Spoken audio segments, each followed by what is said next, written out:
I'm gonna repeat this, Patrick, for the benefit of the video audience. Okay. But the moment you're tired of Born Ready, you can just tell me. I was born ready. That moment has not come yet. Born ready. Oh, are you going to do it? Okay, I get it. Let's do a show. Are you ready to do a show? This is an interesting topic. I have no idea where we're going to go with it, really, but it's an interesting topic. So did you ask me if I was ready to do a show? So now I'm confused. Are you ready to do a show? I was born ready. Okay, good. Here we go. Ceci est le show quotidien monde de la technologie. Aujourd'hui est Patrick Tuesday.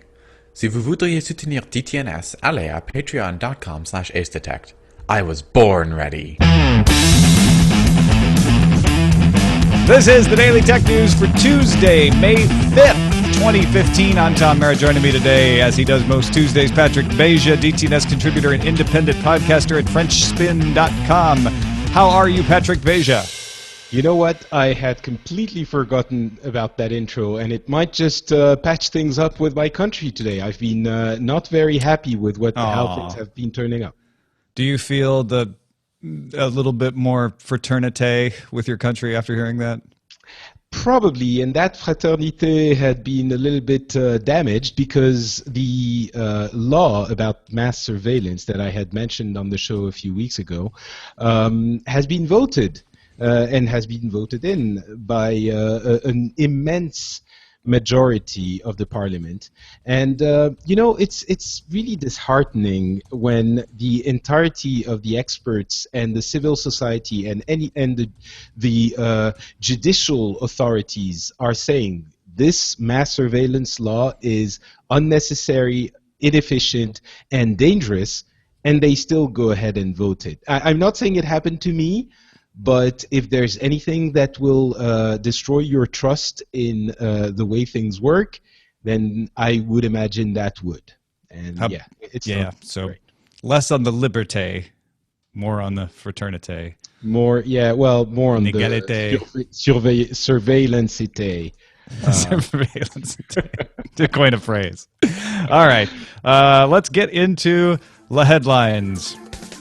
Washington Post reports Google says more of its search requests are now done on mobile devices than are done on PCs in Japan, the United States, and 8 other countries. They didn't name those 8 other countries, though. The milestone was announced at a digital advertising conference Tuesday. Google wouldn't put numbers to any of the claims either. The company does process more than 100 billion search requests worldwide each month across all platforms. Google also claimed its mobile ad prices have been steadily climbing and will continue to do so. Google's average ad prices have been declining for the past 3.5 years. This is kind of a big deal. It's not a big surprise, so I don't think it's going to come with a huge bang in any publication, but it is an important milestone that we've seen coming. But even more interesting than the fact that mobile has more importance for Google now, in the search business, of course, is the fact that the countries where things have tilted over are not mobile-first countries, right? It's Japan and US, or I guess are not traditionally mobile-first countries. They're not countries that rely on mobile phones for browsing. I bet people would argue with you about Japan, but your point is well taken. They have their roots deeply in desktop computing. It's not like mobile is the first kind of computing that the country has experienced. Right. I think that's the point you're making, right? Right. They didn't come to the internet through mobile phones. So yeah, it's significant. Yeah, I think you're right. This is a milestone along the way to determining how our computing world works. And when people wonder why there's so much news about phones, this is part of why people are using them. We have supercomputers in our pockets, et cetera, all that sort of thing. I will be interested at what point Google can say all of its searches worldwide are outnumbered on mobile versus desktop. I think that will happen too. I just don't know when. Yeah, maybe. I mean, if it's happening in the US, there's no reason it's not going to happen everywhere else as well. An unnamed Apple employee told the New York Times that a redesign is coming for the Apple TV remote. When the new Apple TV box debuts this summer, the remote control will supposedly have a touchpad for scrolling, 2 physical buttons, and be slightly thicker than the current version. Okay, let's just go with the fact that the New York Times has a good record of getting sources, and they actually say it's an employee source, not just familiar with the matter, and assume that this is going to be true. I don't know how I feel about a touchpad on my remote. I think it's interesting in the way that the digital crown on the watch or the click wheel was interesting for the iPod, meaning it serves as a selection method, as a not browsing, but scrolling method that works and that is easier than buttons. Instead of pressing the button 15 times. They have gesture support on the Logitech Harmony remote, and I just ignore it. I just don't ever use it because I want that. Because it's not a trackpad. Well, okay. Fair enough. I hated the way they integrated touch into the Mighty Mouse on the Apple mouse. I love the way they integrated touch into the mouse pad on the MacBook Pro. So this could go either way for me. It could either be highly annoying and I won't want to use it, or it could be pretty awesome. I'm wondering if it wouldn't work with a click wheel thing instead of a touchpad. If it's for selection, maybe it's going to be used for keyboards and stuff like that. I'm imagining it as being like the MacBook Pro mouse pad, right? Where you just like make gestures on it and stuff. But yeah. Right. With gestures, maybe. Yeah. It could be useful. That's right. I didn't think of it like this as gestures with the forefinger pinch or the. But you hold it in your hand, so it's not the same as having something sitting on something else. Yeah, I don't know. All right. I can use the universal remote. What do I care? It's just a rumor anyway. Let's talk about how Apple launched an official something. The Made for Apple Watch program for third-party accessory makers to create their own bands for the Apple Watch, according to 9to5Mac. Apple is providing design guidelines and promises to make the attachment lugs available soon. Those are the things that let you attach it to the watch. Guidelines do not mention the hidden diagnostic port that we mentioned yesterday, nor do they provide specs for developing charging accessories, but they do give a lot of other industrial design specs, measurements, and the like. So it looks like we're going to get the way we got a made for iPhone, made for iPod line, we'll get an official line of made for watch now. Yeah, no big surprise except for the fact that they can't use, manufacturers can't use the charging port. That was kind of expected, but I guess you could see some very bulky, ugly accessories come if that was allowed with. Well, and Apple went to a lot of trouble to cover that port up, so I'm guessing they haven't figured out how they best want to allow that port to be used at all. They'd be using it themselves, I would think. I don't know. Maybe. The BBC reports that judges at the General Court of the European Union have ruled that the name Skype, or Skype, actually it's sometimes pronounced Skype, is too similar to the name of broadcaster Sky. Who calls it Skype? I've heard it pronounced really? Skype. Oh, okay. Yeah, more than once, especially in the UK. Therefore, Skype cannot be registered as a trademark in Europe at all. The judges wrote that Skype's logo suggests a cloud, and I quote, "Clouds are to be found in the sky and thus may readily be associated with the word sky." Microsoft will appeal the decision. I'll grant you, there's more to the court's decision than just the part you quoted, but that line makes me laugh. Because, I mean, there is a certain internal logic. Skype's logo does look kind of like a cloud, I guess. Kind of. It's blue. It's puffy. Clouds aren't blue, but the sky is blue. What this is really about, I think, is the fact that Skype is moving into television. Microsoft is taking Skype and putting it on televisions, putting it on the Xbox, which is a set-top box. And Sky, the broadcaster, deals with televisions and devices that are connected as a set-top box. So this is your typical lawyer setting the defense perimeter as far out as possible. Yeah, you're being very kind. I don't. In the way I'm seeing things, maybe from a legal perspective, it makes more sense. But from the way I'm looking at it, it doesn't seem justified at all. I understand that Skype kind of sounds like Sky a little bit, but it's really difficult to imagine that anyone would confuse the two, which is a stark requirement for trademark. Especially if you pronounce it Skypey. That just further distinguishes it. Yeah, maybe that's what Microsoft should do. Decide that it's now pronounced Skype, and everything would be okay. TechCrunch reports Berlin's delivery hero takeout service is buying Turkey's biggest delivery app, Yemeksepeti. And apologies to Turkish people for my pronunciation. It's the Turkish word for food cart. Yemeksepeti processes more than 3 million orders a month across Turkey, Saudi Arabia, the United Arab Emirates, Lebanon, Oman, Jordan, and Greece. Delivery Hero processes 10 million orders a month across the Europe and in some parts of the Middle East as well. So you've got a behemoth in the food delivery world opening in your backyard there, Patrick. I don't know if Delivery Hero operates in France. Do you know? I don't think so. I haven't heard of it. They might own a company under a different name too. They bought like 9 companies last year too, so it's hard to tell. So, but this is ready-made food for like like pizzas and burgers and stuff like that. Yeah, these are the companies that are hooking up restaurants with with delivery that don't do delivery themselves. Right. Okay.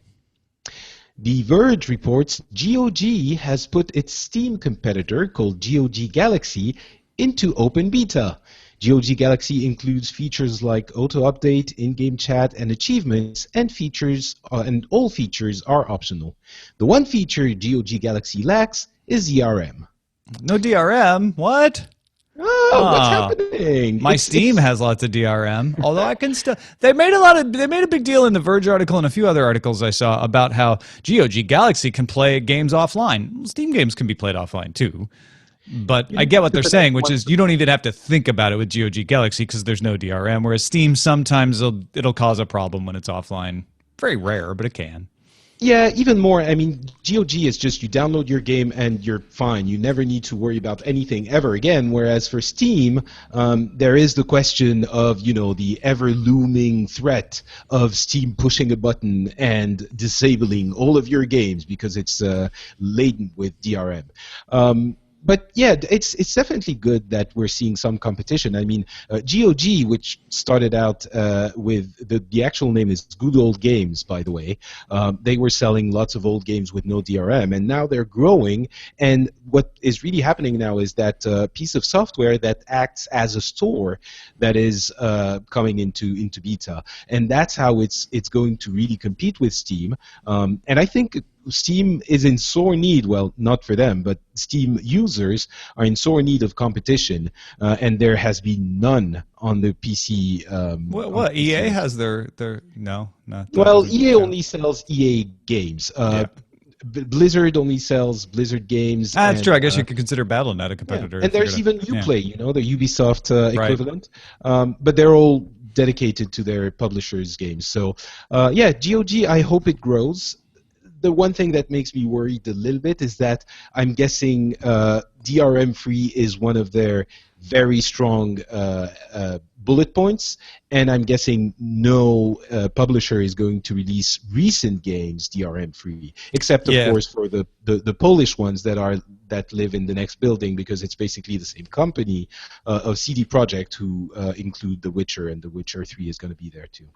Gotcha. So that's how The Witcher is getting to GOG Galaxy. That makes sense. Tinvek pointed out too. It's not that Steam has DRM. The games have DRM, but Steam supports those DRM schemes, and GOG Galaxy would have to add in some kind of support for DRM to be able to manage the games. So I hope they don't, and I hope they make it, because I think the DRM pretty much ends up just punishing the honest in most cases. So I'm usually against it.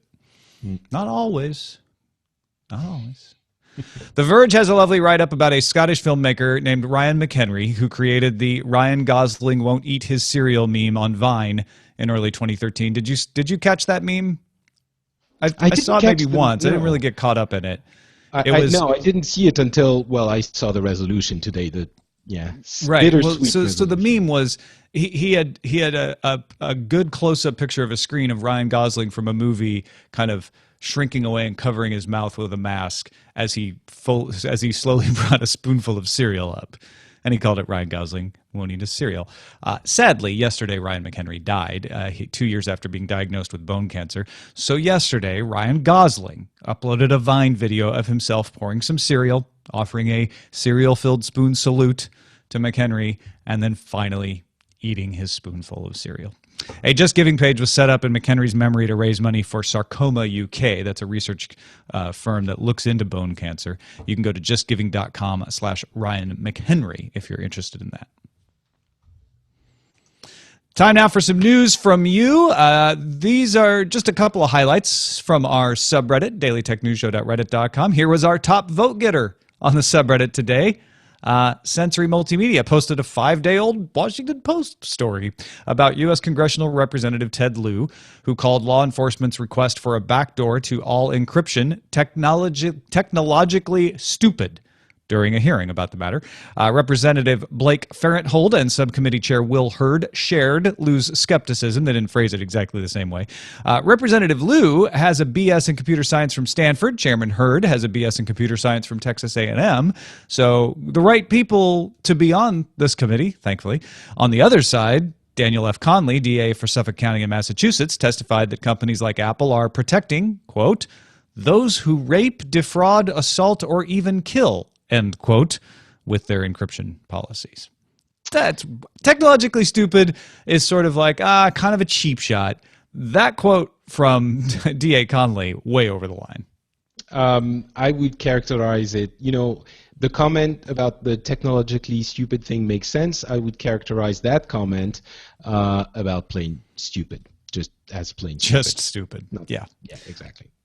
But that Lieu guy seems like a fellow who knows his way around a computer, apparently. Could we get more of those people in our French parliament? Because apparently they need... you want us to send Will Hurd and Ted Lieu over to the parliament? Help you out? If they could please explain to our elected officials how things work, it would be very useful. Will Hurd is to me almost a more interesting character than Ted Lieu. Ted Lieu made the headlines because he made the quotable statement, but Hurd is actually a former NSA employee, or CIA, excuse me, a former CIA employee, worked in information security, and he is also skeptical of these backdoor policies. So, couple of good voices to be on the committee for once in a government somewhere. Amazing. Motang sent us the Ars Technica report about the Prime Minister of Singapore, Lee Hsien Loong, I hope I'm not butchering his name, showing off his coding skills. The Prime Minister posted on Facebook the source code for a program he wrote in C++ to solve Sudoku puzzles. Prime Minister Loong wrote, "Hope you have fun playing with this. Please tell me if you find any bugs." Okay, so not only C++, but pretty much a cheat code game, right? Like, crack some Sudoku, folks. That's one way of solving the Sudoku puzzles. Like, it's kind of extra geeky if you think about it that way. I think cheating at Sudoku could be frowned upon, but if you're actually writing a program in C++ to do that, is it not, the process of the act of cheating and the process through which you're going, is it not actually a net positive in your, intellectual exercise? Exactly. I would say so. Yeah. So here we go. Here we go with 2 stories of governmental officials who are technologically savvy in a row, because I put them in a row. It wouldn't naturally come that way, but there we go. And finally, just in, this breaks our streak. The Verge reports that the U.S. Court of Appeals for the 11th Circuit ruled today that the government does not need a warrant to search wireless carriers' cell phone records. The court ruled there was no reasonable expectation of privacy towards location records stored by a carrier, in this case Metro PCS. In 2013, the U.S. Court of Appeals for the 5th Circuit made an opposite ruling, so it's looking like the Supreme Court is definitely going to have to weigh in on this. Bwah, bwah. Exactly. And that's a look at the headlines. All right, a story on Wired caught our eye today. Clint Finley, who does a great job covering things like Tesla batteries and the like, wrote up a piece about brain monitors. And we've probably covered these off and on over the year and a half here at DTNS. But they are essentially portable EEGs, which alone is a huge advance. You don't have to have them wired up to big machines. They're relatively cheap. I mean, maybe not on the consumer level at $400, for instance, for the Sense Labs Versus, but compared to the EEG machines of the past, incredibly inexpensive. And they monitor your brain waves. Now, he writes up how they're being used for neurofeedback. There are similar devices from Muse. Muse sells one for $300. There's one from NeuroSky called the MindWave that is $80. They have several versions, some of them more expensive, and they're limited in what they can do.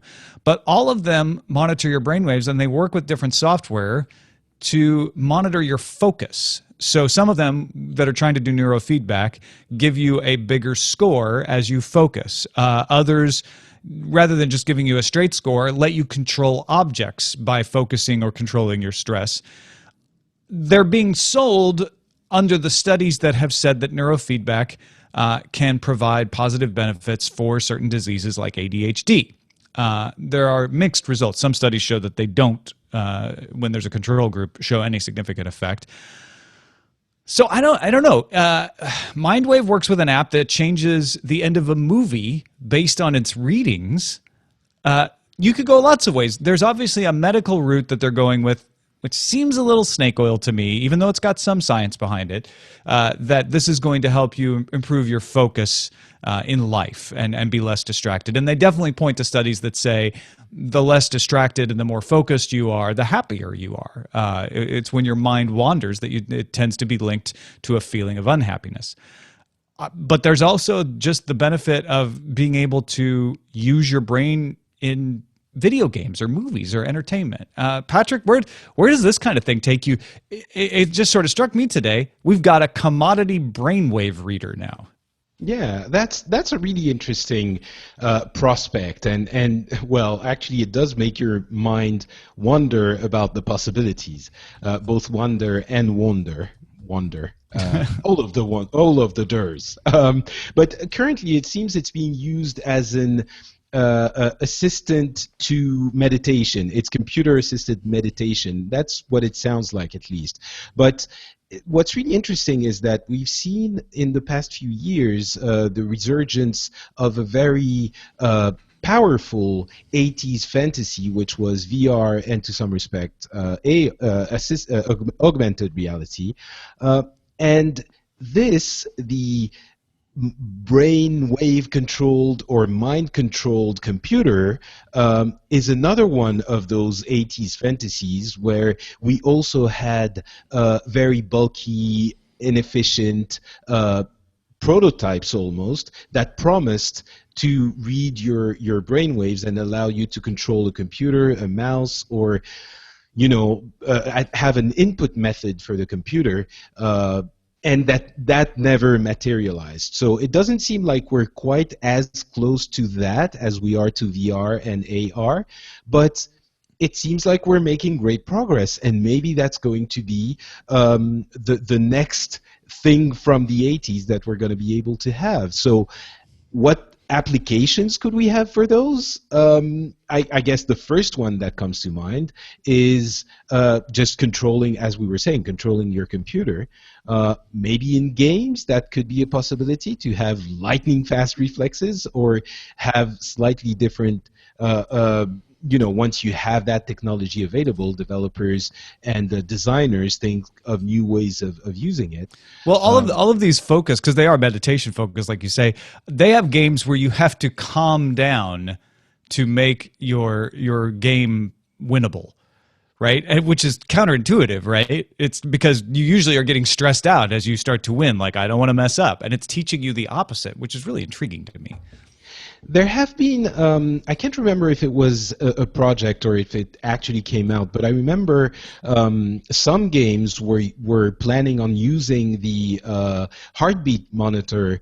Was it on the Wii? I honestly, I can't remember, but using the heartbeat monitor to have you to have you calm down before you could keep going on the game, the same kind of mechanic.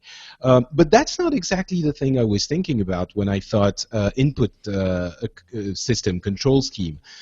The fantasy is I think about turning, and before I have to do any move or I'm hindered by my physical body, I'm already turning as soon as I'm thinking it in my game, and that actually could work pretty well with VR and AR even, in the sense that I think one of the issues we have with those new technologies is the input method, exactly. The fact that we've all seen the HoloLens demo at the Microsoft Build conference last week, and I think everyone more or less agreed that the AirTab control scheme was a little bit clumsy. So I think that if it manages to reach an acceptable level, not reading your mind, but at least deciding whether you want to go left or right or click or double click or triple click, maybe a range of five or six different types of inputs, it could solve a problem for VR or for AR. I mean, the idea that you could train software to recognize your stress level and calm level to the point that you could deliver instructions just sounds fascinating. Just that I definitely want that. It's like Jedi mind training, right? You put the visor down and then you've got, there's your Star Wars tie-in game right there, where you're battling, the floating ball in the HoloLens, based on whether you can keep yourself calm or not. And it doesn't have to be a meditation-oriented exercise. It can just be like, hey, think a little bit up and the thing goes up. Think a little bit down, the thing goes down. That may be harder to do than just generally surveying different parts of the brain for electrical activity. But even then, you can retrain yourself to sort of like encourage that kind of brain activity to mean go right, go left. I'm thinking of, when you brought up the HoloLens, I'm thinking of the tutorial ones where you're like learning how to turn and change stuff. Except I'm not actually reaching out and touching anything. I'm just, fixing the plumbing with my mind. Well, yeah, exactly. I think that's when I guess it wouldn't actually fix the plumbing in the real world would be the problem. But the real world doesn't really matter at that point, does it? You can do everything in your VR headset, but that's when it becomes really interesting. If it's just about focusing, I think it's amusing, but it's not really useful. When it starts being able to read different commands, then it becomes useful and interesting. And you're talking about retraining yourself. Remember that the simple act of using a keyboard actually requires a lot of training. It's years to be able to use it efficiently. Pressing the right button on a gamepad isn't the same as actually turning right, but you associate them, right? So I figure you can do the same thing. I think so, and I think that what the most interesting possibility that this could open is the possibility of speed. Very often we're constrained by the time it takes for us to bring the mouse to the place where you have to click, or moving your fingers around or pressing the button. It's just a few portions of a second, fractions of a second, but it's still a certain amount of time. Imagine if you could just go and not need the physical action. Just think about it reminds me of the speed reading techniques. When you just display one word at a time, you can actually read a lot faster than if you have to move your eye across the sentence, because the sole act of moving your eye is what is taking up the most time. Recognizing the word is almost instantaneous. So I think there's a lot of strange, exciting, maybe a little bit frightening possibilities there, but it could be the next thing, the thing that comes after VR. I could see that working. Yeah, I remember a point in 1999. I was at work and I wanted to just be able to reach up on the screen and grab a piece of text and carry it over to my boss's computer. And sure, a million people right now could say, oh, well, you could just copy and paste it and email it to her, and then you wouldn't even have to go over there. But I wanted to stand over there and talk in meet space, but I wanted to carry the piece of text. I wouldn't even have to reach out. I could just be like, boom, copy that to her screen on my way over. When I walk over, there it goes. Yeah, I'm not exactly sure. I mean, anything right. you can. The thing I'm is, off the edge of the world now, aren't I? Well, the thing is, this would only be an input method. So anything you could do with this, I imagine, you can actually do now with slightly longer inputs. So Yeah, I'm well, not that's sure. what I mean. It's the quicker input is what I want. I don't have to actually carry the data, right? But the feeling of like, oh, that data is going to be there when I get over there. That's what I want. Without me having to do a bunch of stuff, I can just think it. I'm Anyway, with I think the thing that sunk into me looking into this article here was $400 is the top price for an EEG that you can put on your head and play games. And we didn't even talk about this idea that I think it's the Mindwave sells an app where you can change the end of a movie based on how you're reacting to it. Like it You reads mentioned your it, yeah. brainwaves and delivers a different movie ending based on whether you're stressed or too calm, or it tailors the plot to stimulate you. Okay, now I want this in the Oculus VR headset. Well, Yeah. they have a lot of money. Facebook gave them a lot of money. They should at least integrate, heart rate monitor, heartbeat sensor, and some form of primitive EEG monitor, Yeah. brainwave monitor thing. I think they should do it. Developers will find a use for it. Just do it. I agree. 100% agree. You hear us? All of you. Vive, Gear, Oculus, all of it. Although these sensors, by the way, while I was gesticulating during talking to you, Patrick, my smartwatch congratulated me on standing up. Has no idea when I'm standing up. So the sensors still need some work. Let's get to our pick of the day. Petey wrote in with a pick called Rabbit at rabb.it. He says it's a site for watching a streaming web content with a variety of users. You can go to the page, click chat now. It will activate your camera and your mic. So it can just be used as a good, easy video chat for people. But it will also present you with a search box and shortcuts to popular streaming services like YouTube, even Hulu, Xfire, HBO Go.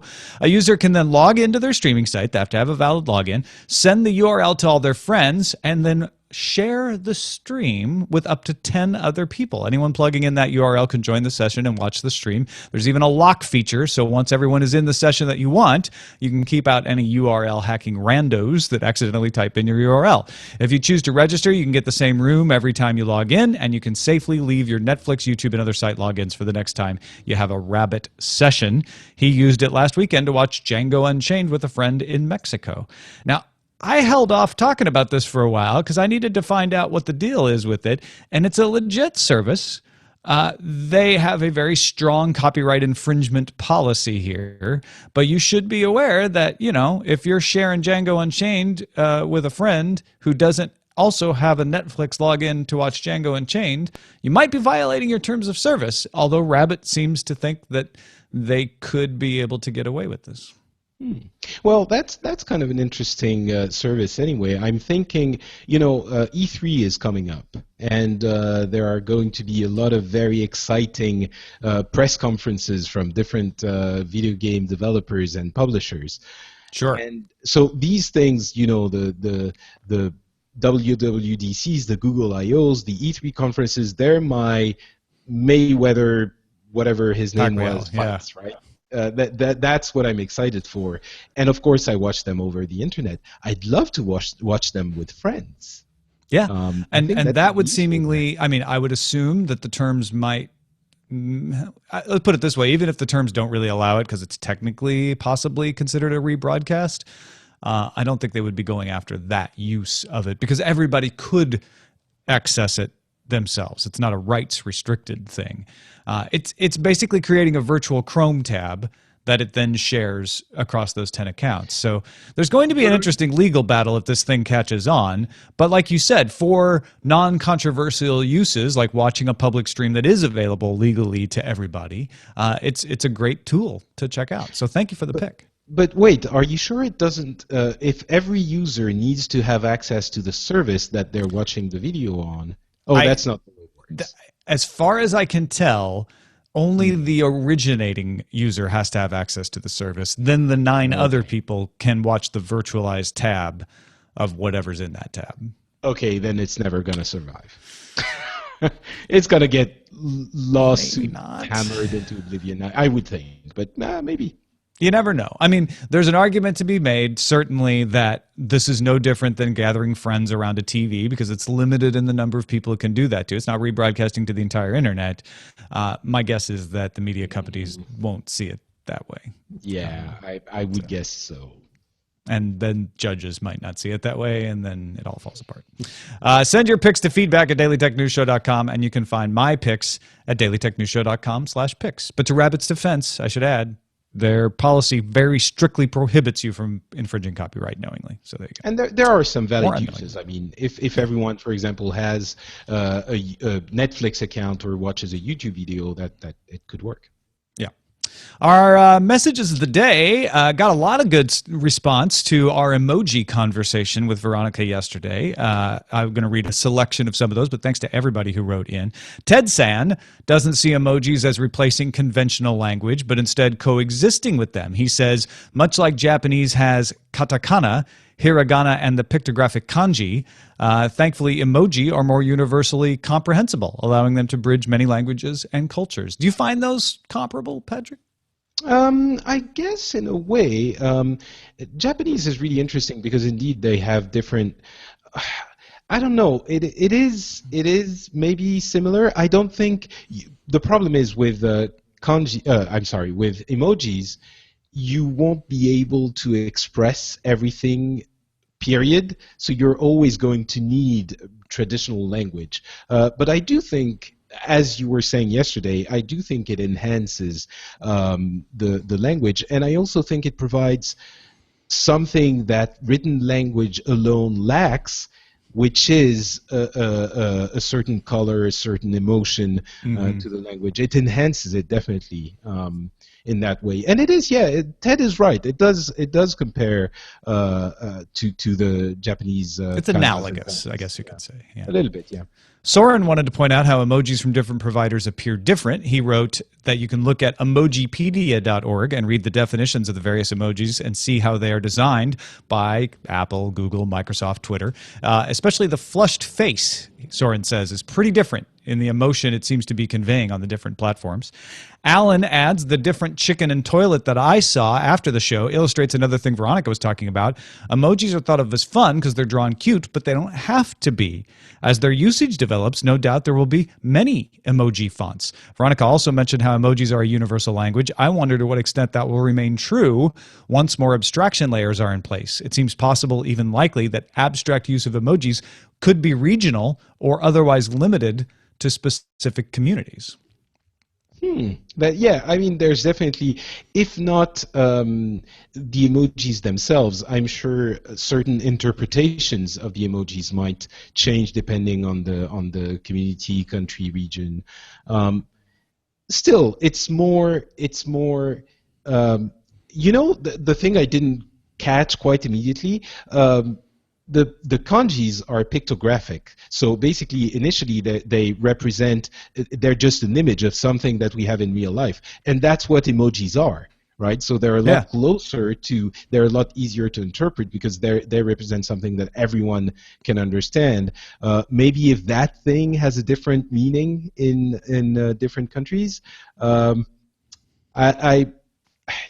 can't think of an example right now. Especially if you start having different typefaces where, the crying their eyes out laughing starts to really look more like really just crying like a baby sad. It definitely can add shades of meaning depending on which set you're using, which typeface you're using for your emojis. Actually, I'm curious. What happens with the emojis that, the ones that, for example, Microsoft introduced? Since we don't have them on other platforms, they just look like the little unrecognized character. Yeah, thing? I guess it's like when you don't have a support for a font or typeface, it just defaults to whatever the closest set that you have is. It's funny. I would never have thought a few years ago that I would advocate for an emoji governing body to standardize. Well, Unicode governs emojis. Emojis are in Unicode, so it's there already. It's just that Microsoft went ahead and supported Unicode 8 before other people have started supporting it. Oh, right. Okay. So when everyone supports Unicode 8, everyone will have the middle finger and the. That's my understanding, is that middle finger is part of Unicode 8. Good job, Unicode. And then Scott from Houston told how his 6-year-old's kindergarten teacher, who's a friend of the family, was talking to his wife laughing. He says, because my son had drawn an emoji in his classroom writing assignment. When I asked my son, he said the sentence was sad and it needed a sad face emoji. So it's just becoming natural. Kids are growing up using phones, seeing emojis, and like, oh, well, that's part of the alphabet. Doop, doop, smiley face. Full circle. Are we going to start using emojis in standard written letters? I'm going to name my next dog a set of emojis. It makes them easy. Happy, sad fish flag. Say Make hello. them easy emojis, because if I have to write you a handwritten letter, I can't really draw, so it will be very complicated. Can be good. Who writes a handwritten letter anyway? Finally, in one non-emoji message, Frank wanted to point out for listeners that only use iOS and read mostly DC and Marvel comics, publisher-specific apps from both DC and Marvel let you make in-app purchases still and sync to your Comixology library. So any DC or Marvel comics you buy through the publisher-specific iOS app will still be available whenever else you use Comixology. I was complaining how or not complaining, but I was saying I use my Nexus 9 to read comics because I read an image series. I read several image comic series, and I want to be able to just buy the next one because I'm usually a little bit behind, and it's such a pain when I do it on iOS. Yeah, I didn't realize that it worked like that for DC and Marvel. That's actually very good. Although Comixology, my understanding is they make the app for DC and Marvel anyway. They do, but DC and Marvel set the policy on using in-app purchases or not. So there you go. Yeah. And that is it for the show. Thank you, Patrick Beja. Folks can find more Patrick Beja all over the world because it's the internet, so it doesn't matter where you are. You can access FrenchSpin.com unless it's blocked by some firewall somewhere. But in most ports of the world, you can access FrenchSpin.com and get things like the Phileas Club, Pixels, and more. Anything to let folks know about? We just recorded an episode of Pixels with Matt Lees, who's a fantastic YouTuber and podcaster, and we had a number of very thoughtful discussions about the last 2 weeks' worth of news, video game news. So I really recommend you go and listen to it if you're interested in gaming. It's at, well, you said it, FrenchSpin.com, and the show is called Pixels. Thank you to our patrons, all 5,020 of you. We can't do it without you. And thank you to the countless others who maybe can't support every month, but drop a little bit in the PayPal jar or pick up a Born Ready t-shirt to show their support for Patrick Beja at the dailytechnewsshow.com store. We thank all of you for making the show possible. You're our bosses. So we do it. We do it thanks to you. dailytechnewsshow.com/support. Our email address is feedback@dailytechnewsshow.com. You can give us a call, 512-59-DAILY. That's 512-593-2459. Listen to the show live at tunein.alphageekradio.com. Visit our website, dailytechnewsshow.com. And come back tomorrow when Jeff Kanata's on with our first appearance of regular DTNS contributor Scott Johnson. You're about to hear him now. Talk to you then. This show is part of the Frog Pants Network. Get more at frogpants.com. I was born ready. Diamond Club hopes you have enjoyed this program.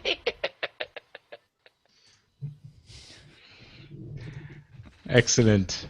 Yes. Good show. Good show. It was fun. I totally want movies that adapt to me, like keep me on the edge of my seat, literally, with electrical shocks. No, that's what you think, but I'm not sure you do. I don't know. I kind of see it as being maybe I'm being pessimistic, but all I imagine are those choose your own adventure books, except that it's like a movie, and it's like, oh, this is kind of stupid. Let me go back. Oh, this is kind of stupid. Let me go back. But they choose it for you. Do they? Tailored to your needs your at mind. the moment. So whenever you start getting bored, they insert an action scene. And when you get bored of the action scene, they insert a deep character development scene. Maybe they should just, I don't know, write a better movie to start with. Wow. Bird! So who Spoiled. has seen Avengers 2? Roger hasn't seen it yet. All right. I'll log off. No, I have no, it's fine. thought Yes. it was I saw it. I'm answering the question. So Oh, okay, okay. I was You I said was you have a just thought. wondering if Also, you- your audio got fuzzy. Like maybe you need to unplug or plug in your headset again.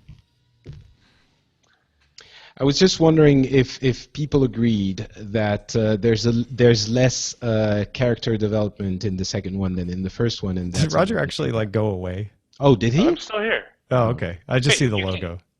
Wait, do you only see the logo on me? Yeah, I don't see your video. Oh, now. I thought maybe you were hiding. No, my video should be. I haven't turned anything off. All right. I don't. Maybe know, other you're- people see you. I don't see you. Maybe. No, you I don't see. You're black. I mean, you're not black, but I mean the screen is black. He's gone out into the black, on the raggedy edge. Lovely. Well, I can see myself, so He's That's the what's- he's the greatest Roger in the verse. the Rogerverse. Roger. Rogerverse. It's a frightening place. Infinite variations Believers. on me. Oh, man. Which, and this is the irony: is they would all be exactly like me, no matter which universe you stepped into.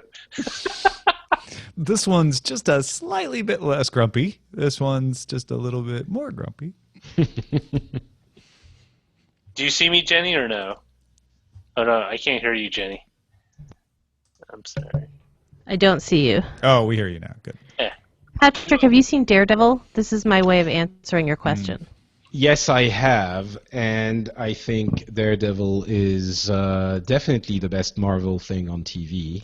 Right. and So it's my fantastic. answer to your question of did I see Avengers and what did I think about it was I made a classic mistake of watching a beautifully, brilliantly executed 13-episode movie before I went and saw a 2-hour billion-dollar movie, and that's I think all a matter of like what you see right before you see the movie.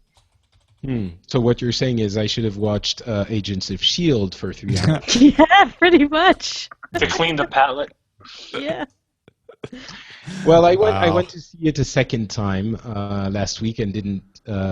It's not that I disliked it. I liked it a little bit more, and I'm going to see it tomorrow again. So hopefully I'll like it even more. I need some titles. I'm at the Okay, title wait. stage. Let's pause this discussion for some show titles.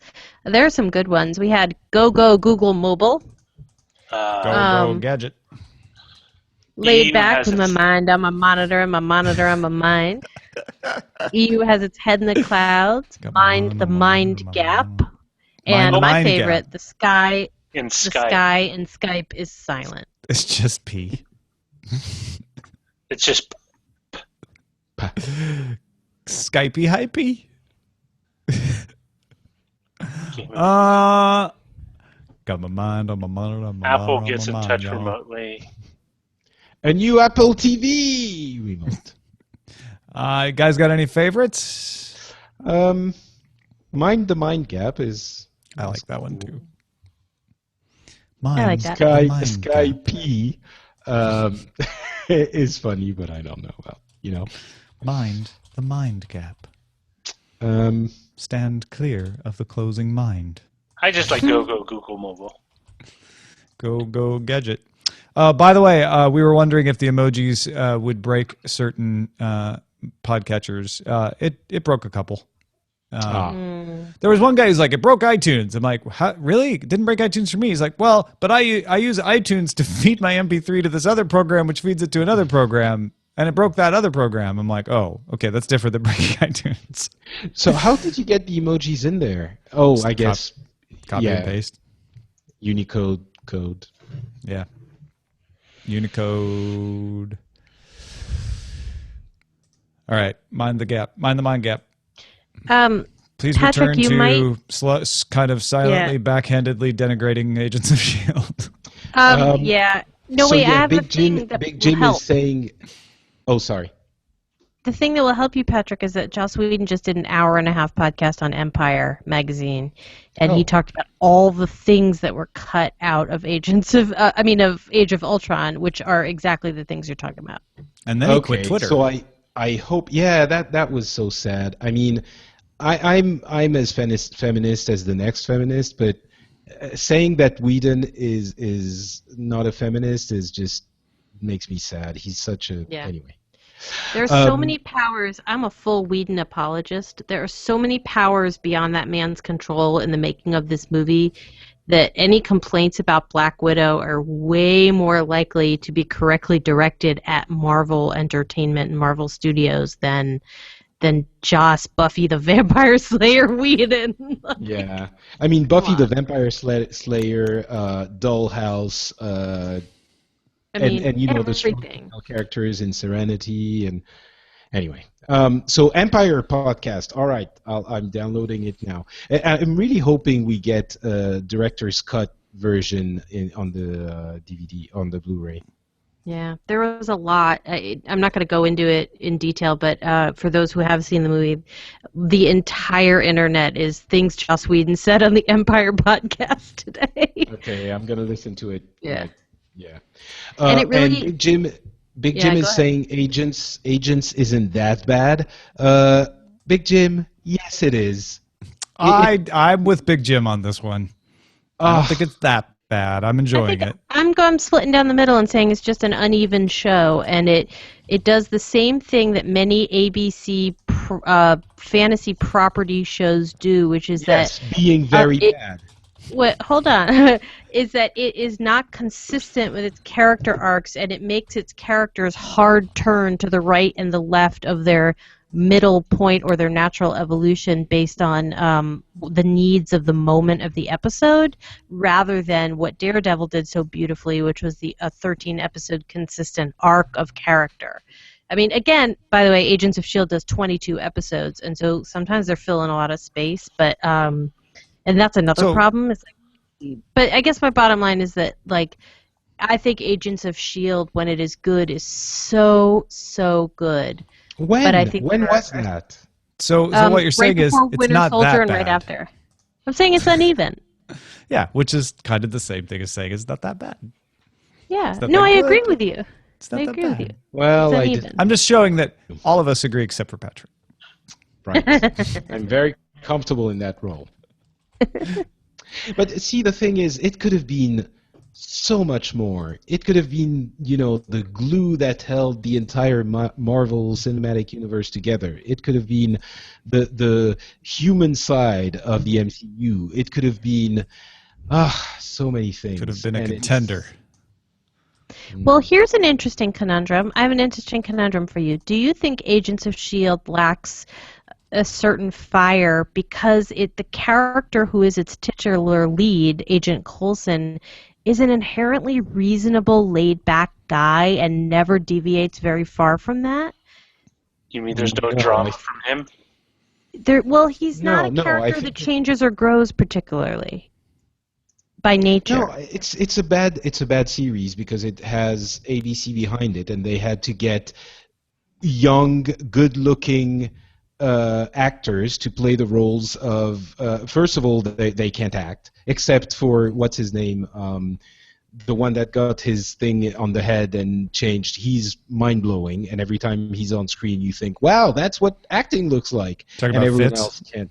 Yeah, Fitz. Yeah, he's and doing so everyone great. else can't, And it's badly written. The arcs make no sense. They're very shallow. They're exactly what you would expect. They are Fantastic Four movie levels of writing, which is very poor. It's very caricatural. It's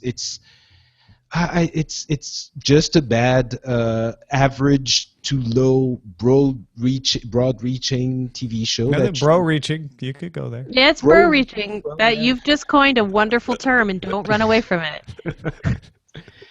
I think it's easy to try and find excuses for it, and because we love the Marvel universe so much, but I don't see many redeeming qualities in it. I don't see it as finding excuses, just being honest about, like, sometimes I like it. But you like it like you like, Arrow or Batman Begins or that level of show. It's not. It might be placing the bar a little high to compare it to Daredevil, but that's what Marvel had been doing in movies for years. And you were thinking they really get the exact balance between the comic universe and, you know, the cheesiness of all of it, and making it just clever and intelligent and you know, rooted in reality, and at the same time injecting the fantasy of the superheroes.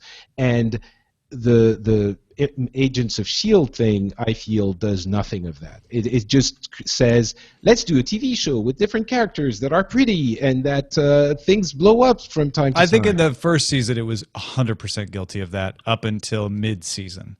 And then after mid-season, they started to do more of the things I like to see. And so maybe I'm hoping they'll recapture that mid-season magic. Couple of times this season they have, but it's like not. I'm totally with Jenny. It's uneven. We watch it for the shows we hope will be good. We watch it for the moments that it converges well with the Marvel Cinematic Universe in a broader sense. We watch it to see Kyle MacLachlan act like a crazy. Yeah, you're right. You're right. I watched. I just pretend I'm watching some weird Twin Peaks spinoff, and then it all. Really enjoy it.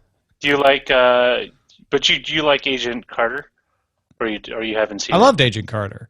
Oh, I was sorry, predisposed to love Agent Carter though, because I actually really love that time period already. So talk about making excuses. Like I would have made a lot of excuses for that, but I think it was good anyway. Have you seen it, Patrick, or do you watch it regularly? It was just a mini-series, wasn't it? I mean, it was 8 episodes. Yeah. Well, I'm sure if I had seen it, I would have thought that the bad guy that you know, caresses his ring and goes like, focus, would have been the stupidest thing ever. But I would Fair have thought point. that the first 6 episodes were good. I would have been happy if Agents of S.H.I.E.L.D. was that. It's not stellar, it's not Daredevil, but it's okay. I'm really sad now- that we didn't bring that guy up in our discussion about the headsets. Now we're basically have gone into the discussion of network television versus cable / internet. Exactly. That's really the line, because the very best that network superhero storytelling can be, and it's not even superhero, but superhero adjacent, is Agent Carter to me. And yet, Agent Carter could not go anywhere near where Netflix went. Inherently, the Captain America storyline is a different kind of storyline anyway, but you're just talking about that is the hard line, and I haven't seen a network. Okay, I haven't seen The Flash or Arrow, so I can't make this statement thing. But network television is, I don't know if it's up for the darkness of the superhero world in full. American. And with that, I am out of the post. So go softly into that dark night. Okay. Patrick, Roger, Jenny, I will post, and then I have to go to the dealership. go to the dealership.